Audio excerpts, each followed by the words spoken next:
And now, an Envision Financial podcast with Luke Smith on Canberra's 2CC. Mr. Luke Smith, good afternoon. Good afternoon. Thanks for dropping by once again. Where does the time go? I don't know. It's like I'm here. I might as well just get a job here, I reckon. Well, I think, that's right. Exactly right. It's been a short week this week, but the short weeks always seem to be, I don't know, a bit more topsy-turvy for some reason. Yeah, look, short weeks kill me because you've then got to get a week's worth of stuff done in that shorter week, so you just stretch the day, morning and sort of arvo, and you're sort of glad we get here and go, whew, we made it. Absolutely. Now, last week we had a tax expert tell us about some of the implications of the recent decisions in the budget. And in some respects, we're kind of following on from that in the sense that today's topic is about buying an investment property and what do we need to consider? In fact, is it still a good decision? Yeah, look, I think it's a great segue from last week because it's become very topical about, well, should I or shouldn't I? And really all we want to touch on today are ways that you could get an exposure and things to consider because different assets have different contingencies that come with them and there's different things that people need to think about. And that's really all we're touching on today is just to say, well, what should I be weighing up to see if a particular type of investment in property is good for me or maybe not appropriate for me or just not right for me at the moment?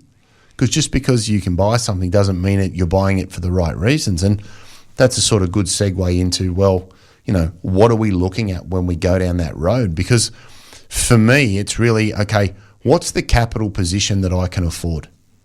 Because we can buy a few different classes of asset. We can buy a home, we could buy a unit, we could buy a commercial building, we could buy land, and they all come with different benefits and considerations. We also then need to think about, well, how much can I borrow? And that loan to value ratio, which is the proportion of debt into the value of the house. And Reece touched on this last week where the potential changes to the negative gearing are having an impact on the lens that the bank uses and their comfort level in relation to how much they will lend on an asset is starting to change. And that was a really interesting one for me because you assume that they play the game the same way, but with the potential implications of the negative gearing, people need to be comfortable with, well, what can I cash flow? How much can I borrow? That's one of the important points, isn't it? With the change to the negative gearing arrangements, that could potentially have a flow-on effect to your capacity to make repayments, couldn't it? 100%. And also your ability to get the money. Yeah. We also then need to factor into, well, what's happening with interest rates? There's probably a couple more rate rises coming because inflation's, right up there. And are you factoring that in? Could you borrow today, but could you not afford it in 6 months? The other thing we need to keep in mind is as interest rates rise, your capacity to borrow is diminishing. So you might be approved today. We have 2 more rate rises. You might not be able to borrow in October.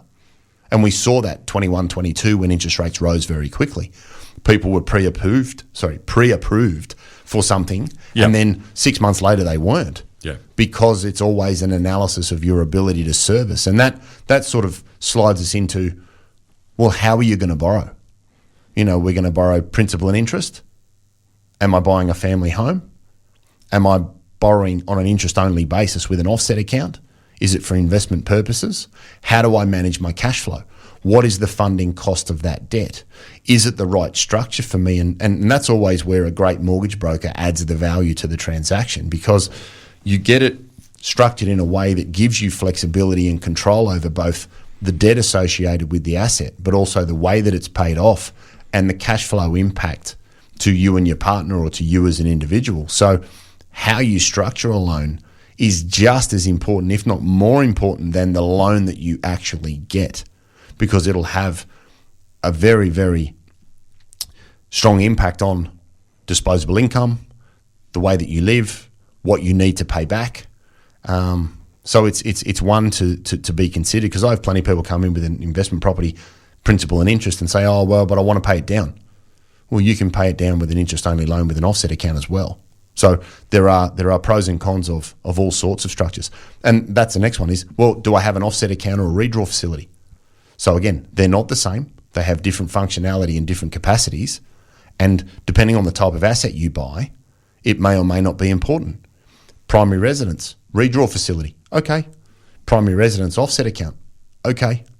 Very different when you're talking about investment properties over primary residence. So again, good mortgage broker, explain the difference. I see people come in all the time and go, well, I've got an offset account, but I don't really use it because I don't know why I've got it.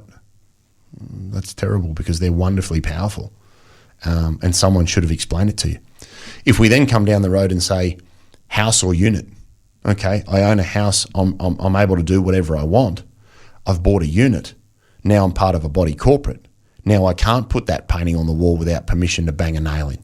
No, I can't have that out the front. I have to have, and all these other contingencies around, sinking funds and strata costs and all the things that go on to controlling that entity for the collective good of all of the people that live there. Yeah, no, you can't build a white picket fence out the front because it doesn't match the colour scheme decreed by the body corporate. Exactly right. And if the 35 retirees on there that are 87 have decided that it needs to be hot pink, so be it. Mm-hmm. And there's one of the greatest frustrations that people have to consider. You also then start thinking about, well, what are the land tax implications? So if I'm going to use it as an investment vehicle in the ACT, what are the land tax implications on a really expensive asset? What are the land tax implications on a lesser asset from a capital perspective? How does that affect my budget? How does that affect my cash flow? So there's a range of things that people need to keep in mind here, because you can't just throw an open blanket across and say, well, they're all the same. They're really not. Where am I going to buy it? Am I buying the asset in the ACT? Have I got stamp duty implications? Are there exemptions? Am I buying up to a certain price in relation to commercial assets because there's stamp duty exemptions on that side? So why am I buying something and what is it doing for me are the two questions that I ask of anyone, because we need to make sure that we buy it for the right reasons, just not because all my mates have one.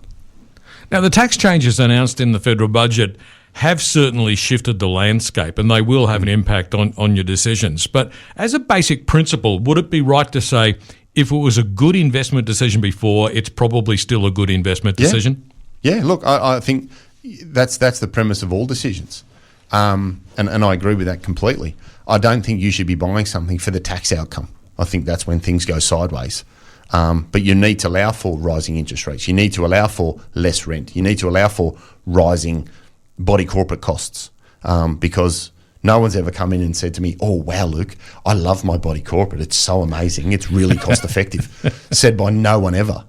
You know what I mean? So again, if you're going to buy into that space, understand the trials and tribulations that you're going to be encountering so that you go into it with an open mind. Then you need to think about, well, who's going to own it? Do I buy it? Do we buy it jointly? Do we buy it in a trust? Do we buy it in a company? Do we buy it in a super fund? Now, the budget's thrown all of that in the air because the implications of those potential changes are significant. But we need to understand, how am I going to own it?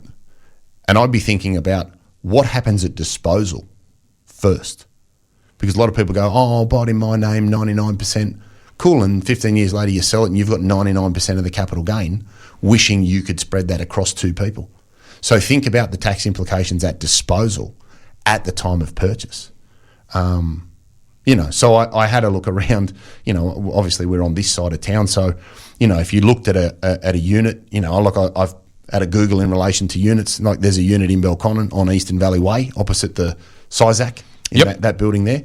Now there's a great asset classification for single person, close to shops, close to amenities, close to the gym, 320,000, and could rent for between 470 and 490, which is quite an attractive yield. So in that bracket of capital, that might be something where someone says, okay, well, that's in a bracket that I could get a start in a market. I can get in and own my first place, and it might be a great place to live. It might be something that you want to rent out. But there's an entry-level property where it would suit somebody, maybe not a family of four, but it would suit a couple or one person, because it's got all of the attributes of that type of asset class. Sticking with this side of town, you've got 19 Linwall Place in Nichols. Backs onto the lake, lovely street, massive house, pool, fully renovated, probably rent for $1,250 a week, and a walk-in completed home with established gardens, storage, and lots of space. Now, that's a great asset for a family that might be moving up out of a 2 or 3 bedroom unit, or looking for a house that you don't have to renovate, where you've got separation for kids, upstairs, downstairs, and a swimming pool. A group of the cohort in that space will use that for a family home. Now, if you're going to rent that, you're going to get a better type of tenant compared to a unit environment because you're playing in a different capital bracket. So you've got to look at any asset and say, does it suit my budget and my requirements? In what part of a market am I trying to commit my money? I may not be able to borrow for that place, but I might be able to borrow for the unit. So it's about working up that capital ladder over time. But starting somewhere is important without stretching your budget right out of the gates to then be faced with all of the other variables that we have in relation to risks and considerations when it comes to buying property. And I would assume also it's not simply a matter of how high is the price and what is the expected rental return, but what is the actual percentage return, because the less expensive investment might actually have a better rate of return. And that was where I sort of looked at that one from a capital perspective, where you had a great entry level. You know, $470, $490 a week of rent, you buy it for $320, strip out some expenses, you still got a 5% plus yield. Now, you want to go and buy a house like 19 Linwell Place, beautiful home, but you don't have body corporate. Right. So you can then manage the expenses and the maintenance of the place, and that might appeal to some people because they don't want to be told, I can't hang that painting. I can't have that out the front. I can have a pink picket fence, and that's great. In that space where you've got a growing family, wonderfully finished asset. You might not be the home reno kind of guy. There's a great asset for that. So you've got to look at these things in their own isolation and look at the attributes depending on what you need. Well, indeed, we've come all the way back to one of your favourite questions, which is, why am I buying it? Correct. Exactly right. I think that's got to tick the box first. Then you've got to look and say, can I afford it, and can I afford it under duress? Because these are not short-term things. Yeah. Because they're expensive to get into and they're expensive to get out of. Absolutely. Luke Smith from Envision Financial is with me today. We're asking, if I'm going to buy a property for investment, what should I consider? Well, as it turns out, quite a lot. But Luke, what are the key things people need to think about when it comes to a property investment? Yeah, so we first need to sort of think about the bracket we're playing in. Are we buying a house? Are we buying a unit? Are we buying commercial? And what are we trying to get out of it? A lot of people come in and they say, oh, I've got these places. Okay, cool. Why have you got them? Well, I didn't really know where else to put some money, or I needed a tax deduction, or my accountant said buy one. That's all great, but you need to make sure that you have an asset that is doing something positive that aligns with your why. So that's really where I would start. I wouldn't start with, I need a deduction, I'll buy one, because as we know, the law can change, it gets thrown in the air, and who knows where that's going to wash out. The next one I think about is, well, what's my capital bracket and my capacity to borrow? Am I going to go out and buy a $2 million house the first time out of the gates? Or am I going to buy a townhouse, a unit, or a location that gives me the ability to have a really high quality asset at a price that is well within my budget, even if we do see interest rates rise a couple of times and the cost of living go up? You want to build some fat into your cash flow so that you're not having to then change the way that you live, because you'll become very disenfranchised very quickly with the purchase that you've made. I think you then need to engage some professionals. So we need a conveyancing solicitor. We need a mortgage broker. We need to run it past our accountant, because we need to think about structure. We need to think about the type of loan and the facility that we can get. We also then need the conveyancing solicitor to draw it all up and make it happen. So there are a number of parties involved, and the better the parties involved, the greater the peace of mind you will have through what can be a very stressful process. I think from an investment perspective, we need to consider the rental yield, and we need to think about the rental yield after costs. So what I mean is, don't take the rent over a year and divide it into the purchase price. That will give you the gross yield. You need to be looking at it and saying, right, I'm going to have to pay an agent. I'm going to have to insure it. I'm going to have to do X, Y, Z.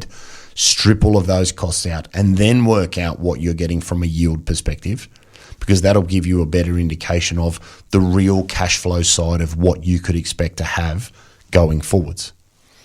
I think you then need to weigh up, do I own a freestanding property like 19 Linwell Place, or do I go and buy the unit in Belconnen, opposite Sizac that we gave before the ad break, where you know, okay, it's going to be a lower entry price, but I'm part of a tower, so I'm going to have body corporate costs and rules and regulations that I have to adhere to.